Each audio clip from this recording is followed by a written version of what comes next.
Assalamualaikum warahmatullahi wabarakatuh. Allahu Akbar, Allahu Akbar, Allahu Akbar. Allahu Akbar, Allahu Akbar, Allahu Akbar. Allahu Akbar, Allahu Akbar, Allahu Akbar. Allahu Akbar kabira. Walhamdulillahi katsira wa subhanallahi bukratan wa asila. La ilaha illallah wa la na'budu illa iyyah mukhlishina lahuddin walau karihal kafirun walau karihal munafiqun walau karihal musyrikun. La ilaha illallah, Allahu akbar, walillahil hamd. Alhamdulillah wahdah sadaqa wa'dah wa nasara 'abdah wa a'azza zuddah wa hazama al-ahzaba wahdah. Asyhadu an la ilaha illallah wahdahu la syarika lah wa asyhadu anna sayyidana Muhammadan 'abduhu wa rasuluhu alladzi la nabiyya wa la rasula ba'dah. Allahumma fassalli wa sallim ala rasulillah Muhammad ibn Abdillah wa ala alihi wa ashabihi wa mawala. La hawla wa la quwwata illa billah. Wa ya ibadallah, usini nafsi wa iyyakum bitaqwallah. Ittaqullah wattaqullah thumma ittaqullah fa inna khayra zadi taqwa fattaquni ya ulil albab. A'udzu billahi as-sami'il 'alim minasy syaithanir rajim. Bismillahirrahmanirrahim. Ya ayyuhalladzina amanu taqullaha haqqa tuqatih wa la tamutunna illa wa antum muslimun. Wa qala aidan ya ayyuhalladzina amanu taqullaha wa qulu qawlan sadida yuslih lakum a'malakum wa yaghfir lakum dhunubakum wa may yuti'illah wa rasulahu faqad faza fawzan 'azima. Shadaqallahul 'azim wa shadaqa rasulul karim wa nahnu 'ala dzalika minasyahidin wasyakirin walhamdulillahi rabbil alamin. Hadirin jamaah Idul Adha rahimakumullah. Tiada untaian kata yang indah dan pantas kita ucapkan di hari yang bahagia ini kecuali memanjatkan puja dan puji kehadirat Allah Subhanahu wa taala lewat ucapan alhamdulillahirabbil alamin. Tak lupa salawat berserta salam marilah kita limpah curahkan kepada junjungan kita yakni Nabi besar Muhammad sallallahu alaihi wasallam.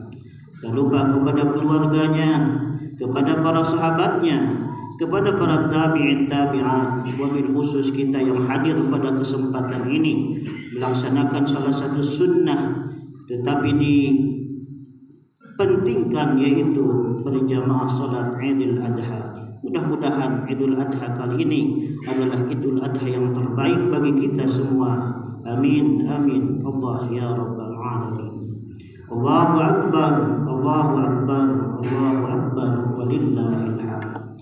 Hadirin jamaah Idul Adha rahimakumullah. Sepatut dan seyogianya kita sebagai hamba Allah senantiasa bersyukur kepada Allah Subhanahu wa taala. Allah adalah zat yang telah memberikan nikmat begitu banyak kepada kita. Nikmat yang terasa dan tidak terasa, yang nampak maupun tidak, yang kecil maupun yang besar, patut kita syukuri kepada Allah Subhanahu wa taala.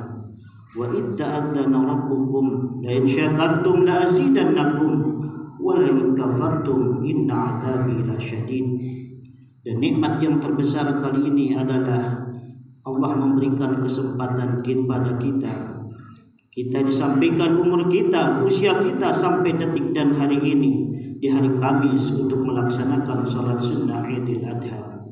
Walaupun sebagian saudara kita seiman dan sekeyakinan ada yang merayakan Idul Adha hari kemarin dan kita merayakan Idul Adha hari ini. Al-ihtilafu rahmatun, terkadang perbedaan itu diperlukan sebagai khazanah kekayaan Islam, tapi tetap persatuan dan kesatuan di bawah akidah kita la ilaha illallah Muhammadur Rasulullah dan di bawah naungan panji Negara Kesatuan Republik Indonesia. Allahu Akbar, Allahu Akbar, Allahu Akbar, walillahil hamd. Ya ma'idil adha rahimakumullah. Kita disampaikan oleh Allah pada bulan ini, yaitu bulan Zulhijjah. Bulan Zulhijjah ini adalah salah satu bulan yang diistimewakan oleh Allah Subhanahu wa taala. Allah firman dalam Al-Quran, Inna iddatash syuhuri indallahi 12 syahran fi kitabillah yawma khalaqas samawati wal ard minha arbatun hurum. Sesungguhnya hitungan bulan menurut Allah itu ada 12, mulai dari bulan Muharram, Safar, Rabiul Awal, Rabiul Akhir, Jumadal Ula, Jumadal Thaniyah, Rajab, Sa'ban, Ramadan, Syawal, Zulqa'dah, Zulhijjah. Minha arba'atun hurum. Dari 12 tersebut ada 4 bulan yang diistimewakan oleh Allah Subhanahu wa taala. Allah tidak mengisyaratkan 4 bulan yang mana yang diistimewakan oleh Allah, lalu ditafsirkan hadisnya di dalam hadis baginda Rasulullah sallallahu alaihi wasallam. Salasatun mutawalliyatun, ada 3 bulan yang berturut-turut yang diistimewakan oleh Allah, yaitu sekarang dari bulan Zulqa'dah, bulan Zulhijjah dan bulan Muharram. Wa wahidatun mutafarriqah, dan 1 bulan terpisah, yaitu bulan Rajab yang telah kita lalui. Lalu kenapa bulan Zulhijjah dikatakan bulan yang diistimewakan oleh Allah Subhanahu wa taala? Minimal di dalam Idul Adha ini atau bulan Zulhijjah ini ada 2 ritual ibadah yang besar yang kita laksanakan oleh kaum muslimin wal muslimat di penjuru dunia. 1, melaksanakan Idul Kurban, dan yang kedua melaksanakan ibadah haji. 2 ibadah besar ini, baik ibadah haji maupun ibadah kurban, tidak bisa dipisahkan satu sama yang lainnya, saling berkaitan, yang bermuara dari kisah Nabi Ibrahim alaihissalam. Bagaimana kisah Nabi Ibrahim diabadikan oleh Allah di dalam Al-Quran, dan ini adalah cikal bakal terjadinya yang namakan ibadah kurban dan ibadah haji. Satu ketika Nabi Ibrahim diberi ujian oleh Allah. Ahasiban nas ayyutraku ayyaqulu amanna wa hum la yuftanun. Nabi Ibrahim mendapatkan detail keimanan, kepercayaan dan ketauhidan kepada Allah bukan dengan mudah. Beliau melalui logika dan keyakinan yang panjang. Tatkala dia melihat sebuah gunung, dia meyakini apakah gunung ini sebagai Tuhanku, kata Ibrahim. Lalu dipikirkan lagi dan diyakini lagi, masa gunung ada tidak berbuat apa-apa. Lalu hapuslah menyatakan bahwa gunung ini adalah Tuhannya. Lalu Ibrahim pun melihat matahari, lalu berkeyakinan, kata Ibrahim, apakah itu Tuhanku matahari? Karena dia begitu besar dan menerangi alam semesta. Tapi ketika direnungkan oleh logika dan keyakinan, Nabi Ibrahim mengambil kesimpulan, masa matahari ada siang saja, malam tidak ada. Oh, berarti dia bukan Tuhanku. Lalu di malam hari dia melihat bulan, apakah itu bulan adalah Tuhanku? Tapi dengan keyakinan dan melalui logika dan keyakinannya, dia renungkan lagi, oh ternyata bulan bukan Tuhanku. Melalui proses yang panjang, akhirnya menemukan titik yang satu, bahwa Tuhannya tiada lain dan tiada bukan, la ilaha illallah. Orang yang beriman pasti diuji oleh Allah Subhanahu wa taala. Bagaimana diujinya Nabi Ibrahim alaihissalam, cikal bakal dari kejadian ibadah 2 ritual besar, yaitu ibadah haji dan ibadah Idul Kurban. Allahu akbar, Allahu akbar, Allahu akbar, walillahil hamd. Hadirin jamaah Jumat Idul Adha rahimakumullah. Apa yang menimpa ujian kepada Nabi Ibrahim? 86 tahun Nabi Ibrahim berdoa kepada Allah, ingin minta keturunan. Bahkan doanya diabadikan oleh Allah di dalam Al-Quran.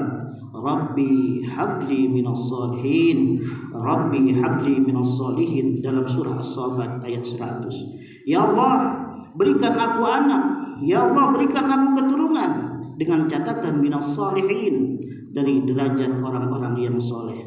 Kenapa ada kata salihin? Ternyata Al-Quran menggambarkan kriteria anak itu bisa jadi 4. Satu, anak bisa jadi qurrat a'yun, sebagaimana dalam surah Al-Furqan ayat 14, Rabbana hablana min azwajina wa dhurriyyatina qurrat a'yun. Anak bisa jadi qurrayatun, penyejuk pandangan, memberikan doa ketika kematian, tidak menyusahkan ketika kita hidup, menyenangkan, dan dialah adalah waladun sholihun yang kita damba-dambakan. Kita ingin mempunyai anak yang qurrata a'yun. Lalu yang kedua, Al-Quran menggambarkan anak kita saja bisa jadi hanya sebagai hiasan saja, sebagaimana Allah berfirman dalam surah Al-Kahfi ayat 46, al-malu wal banuna zinatul hayatid dunya. Sesungguhnya harta dan anak itu hanyalah sebagai zina, sebagai perhiasan. Kadang kalau kita punya hiasan disimpan dengan rapi, dengan baik. Kalau terhadap perhiasan kita sayang pasti, tapi jangan salah bagaimana sikap sayang kita terhadap anak. Anak ingin pisau, belum waktunya. Bukan kita tidak memberikan pisau tersebut. Arti sayang kita tidak memberikan pisau karena takut pisau nanti melukai dia. Anak menginginkan HP bukannya kita tidak kebeli, di stop dulu karena bukan waktunya. Itu tanda kesayangan. Tidak setiap kesayangan harus kita penuhi keinginannya. Itulah makna daripada al-mal wal banun zinatul hayatid dunya. Lalu yang ketiga, Allah gambarkan anak bisa jadi adalah sebagai fitnah, sebagaimana dalam Al-Quran surah At-Taghabun ayat 15, innama amwalukum wa auladukum fitnah. Sesungguhnya anakmu, hartamu itu bisa jadi fitnah bagi kalian. Banyak orang tua yang hancur, orang yang tua yang langsung terjun karena kelakuan anak yang tidak baik, menjadi pemberitaan yang jelek, menjadi pembicaraan yang tidak baik di kalangan masyarakatnya. Bisa jadi anak adalah fitnah bagi orang tuanya. Lalu Allah gambarkan anak bisa jadi yang keempat, sebagai adu, sebagai musuh, sebagaimana tertera dalam surah At-Taghabun ayat 14, inna min ajwajikum wa auladikum aduwwul lakum. Sesungguhnya bisa jadi istri-istrimu, suamimu, ataupun anak-anakmu bisa jadi musuh bagimu. Kapan anak bisa jadi musuh? Tatkala kita tidak bisa mendidik, tidak bisa membawa anak ke dalam jalannya Allah Subhanahu wa taala. Banyak kisah yang diabadikan oleh Allah dan baginda Rasul di dalam hadisnya.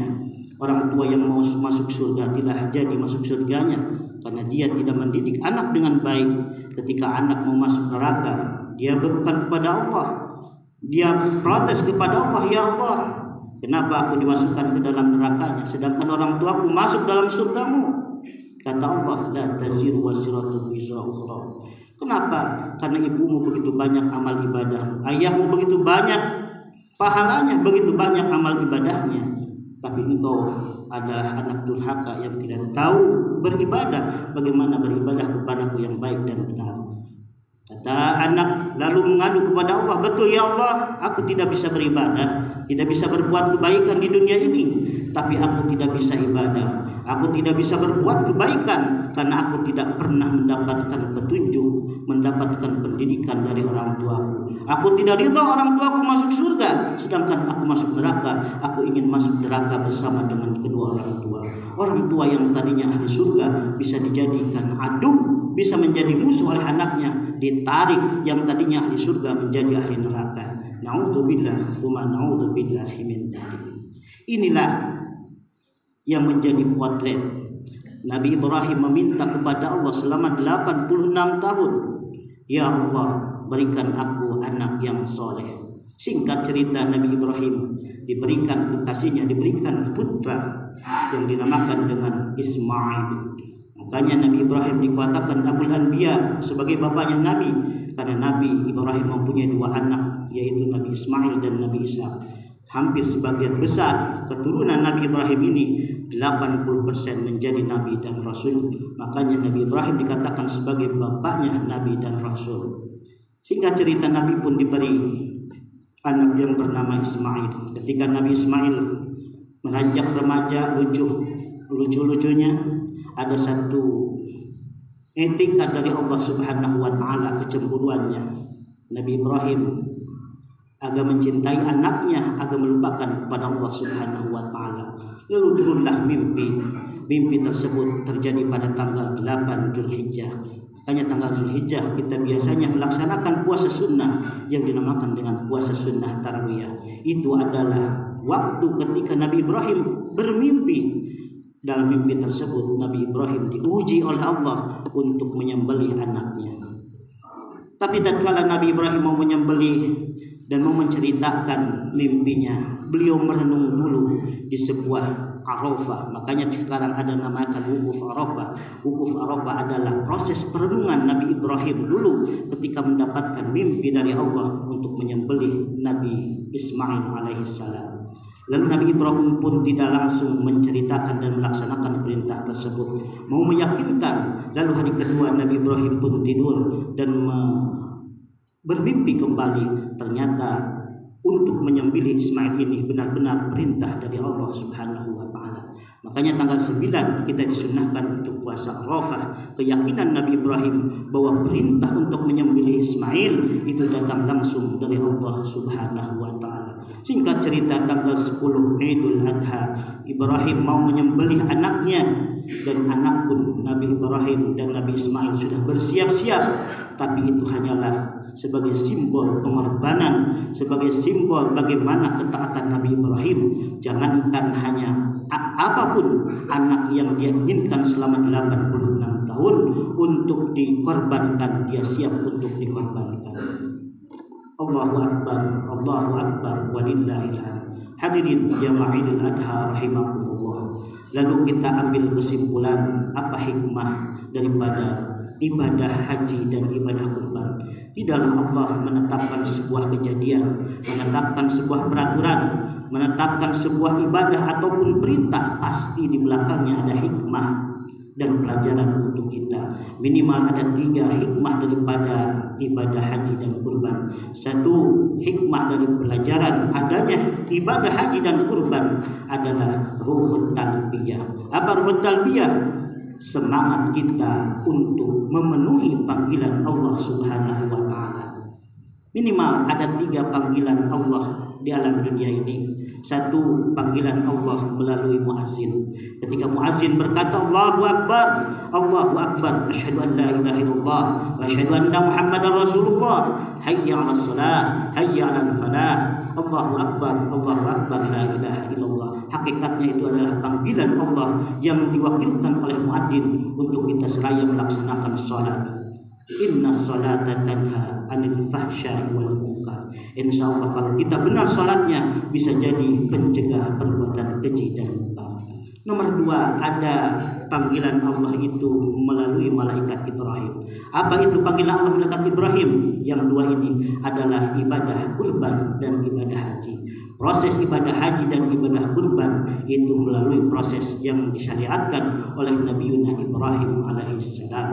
Lalu yang ketiga, ada panggilan Allah melalui malaikat Israil yang dinamakan dengan kematian.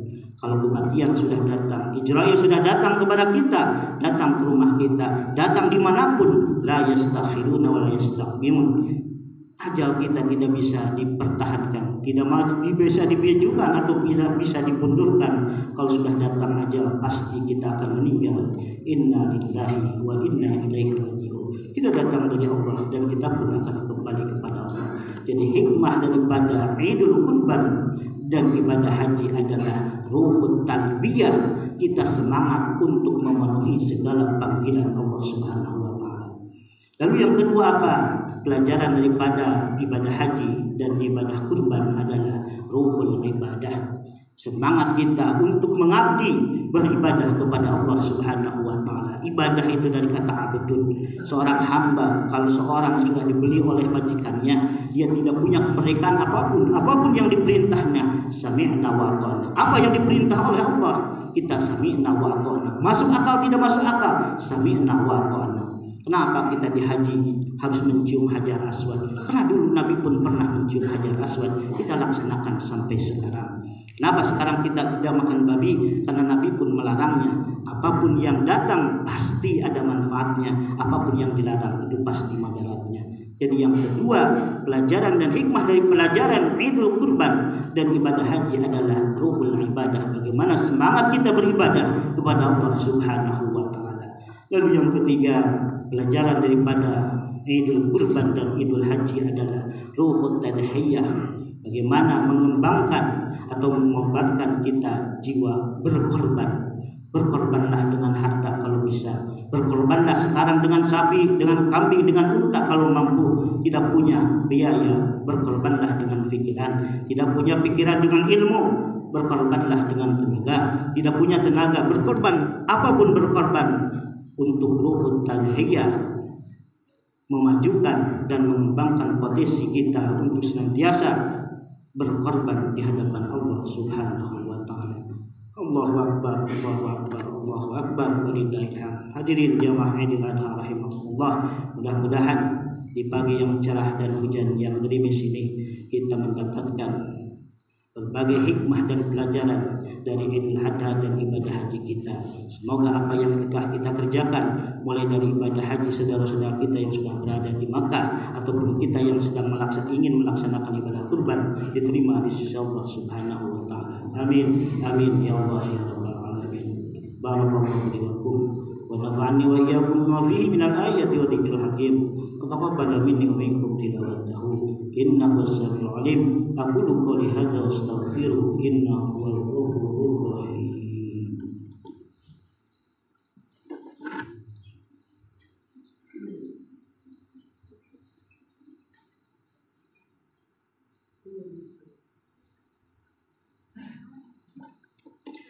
Allahu akbar, Allahu akbar, Allahu akbar, Allahu akbar, Allahu akbar, Allahu akbar, Allahu akbar, Allahu akbar kabira, walhamdulillahi katsira, wa subhanallahi bukratan wa asila, la ilaha illallah, wallahu akbar, Allahu akbar, walillahil hamd. Alhamdulillah, alhamdulillahi rabbil alamin, wa bihi nasta'inu ala umuri dunya waddin, wassalatu wassalamu ala asrafil anbiya'i wal mursalin وعلى آله وصحبه أجمعين. أشهد أن لا إله إلا الله الملك الحق المبين وأشهد أن سيدنا محمدا عبده ورسوله صادق الوعد الأمين. اللهم صل وسلم على رسول الكريم وعلى آله وصحبه أجمعين. آمين آمين يا رب العالمين. اللهم اغفر للمسلمين والمسلمات والمؤمنين والمؤمنات الأحياء منهم والأموات إنك سميع قريب مجيب الدعوات. ويا قاضي الحاجة رب اشرح لنا صدورنا ويسر أمورنا واحلل عقدة من لساننا يفقهوا قولنا. ربنا هب لنا من أزواجنا وذرياتنا قرة أعين واجعلنا للمتقين إماما. ربي هب لي من الصالحين، ربي هب لي من الصالحين، ربي هب لي من الصالحين، ربي اجعلني مقيم الصلاة ومن ذريتي ربنا وتقبل دعاء إنك أنت السميع العليم وتب علينا يا مولانا إنك أنت التواب الرحيم. اللهم لا تدع لنا في مقامنا هذا ذنبا إلا غفرته ولا هما إلا فرجته ولا عيبا إلا سترته ولا مريضا إلا شفيته ولا دينا إلا قضيته ولا حاجة من حوائج الدنيا والآخرة إلا قضيتها ويسرتها يا أرحم الراحمين. ربنا آتنا في الدنيا حسنة وفي الآخرة حسنة وقنا عذاب النار. اللهم اختم لنا بحسن الخاتمة ولا تهدم علينا يا الله بسوء الخاتمة. دوام فيها سبحانك اللهم وتحياتهم فيها سلام وآخر دعوانا أن الحمد لله رب العالمين. عباد الله إن الله يأمركم بالعدل والإحسان وإيتاء ذي القربى وينهى عن الفحشاء والمنكر والبغي